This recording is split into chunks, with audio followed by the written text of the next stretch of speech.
desirous of pursuing. And that takes countless hours, and in some cases it's outreach for knowledge and information, and in some cases it is building a learned capability. And to me, there's no substitute for that.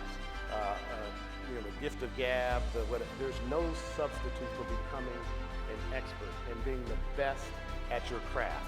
And that's what I focused on. And I focused on that, and as we started as a Vista, first as an investment person. I don't want you looking for money externally. When you leave here today, I want you to start looking at money internally. So if you need to make $100,000, you're not going to think of who do I go to make $100,000. You're going to ask yourself, which one of my skill sets and talents do I pull out to make the $100,000? Good, I'm going to say it again because I want to make sure we're clear. I'm teaching today. So you're not going to go, this house that my wife wants costs $500,000. Who can I get to give me $500,000?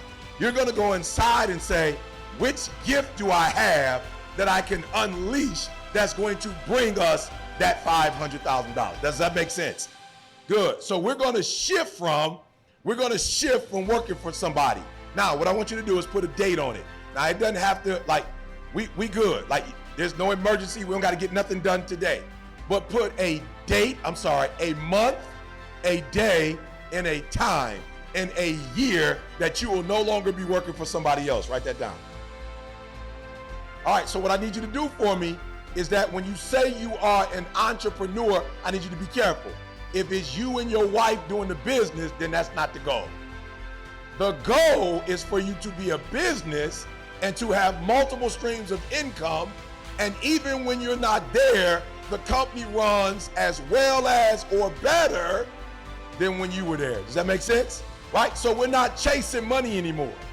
We're chasing our gift, and our gift is going to bring us the money in. So I want to make sure we're clear. Are we clear? Talk back to me. Are we clear?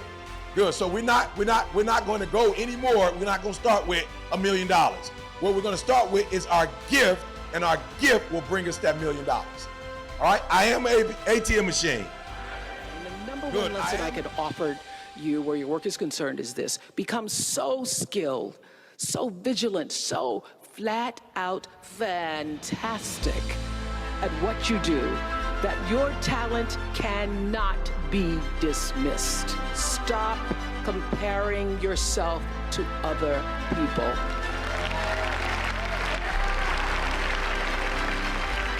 You're only on this planet to be you, not someone else's imitation of you. I had to learn that the hard way on the air, live, anchoring the news. One night in my 20s, when I first started broadcasting, I was 19, moved to an anchor by the time I was 20, and I was just pretending to be Barbara Walters. I was just trying to talk like Barbara, act like Barbara, hold my legs like Barbara. And I was on the air, and I hadn't read the copy fully, and I called Canada, and I did that on the air. I cracked myself up because I thought Barbara would never call Canada. And that little breakthrough, that little crack, that little moment that I stopped pretending allowed the real me to come through. Your life journey is about learning to become more of who you are and fulfilling the highest, truest expression of yourself as a human being. That's why I expect to be uncomfortable. And if you're not devoting between 8 and 12 hours a day on your craft, then you're not really trying to be a professional. Like, you gotta realize you're trying to be competitive. Being a professional means being the best in the world.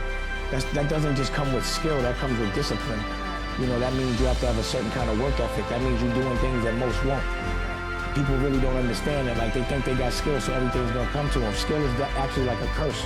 I've seen people with no skill that realize it and understand that they have to work hard to get this skill, work so hard that they do better than the people that have skill and that are arrogant and entitled, that feel that it can just come to them, and then they just become a waste.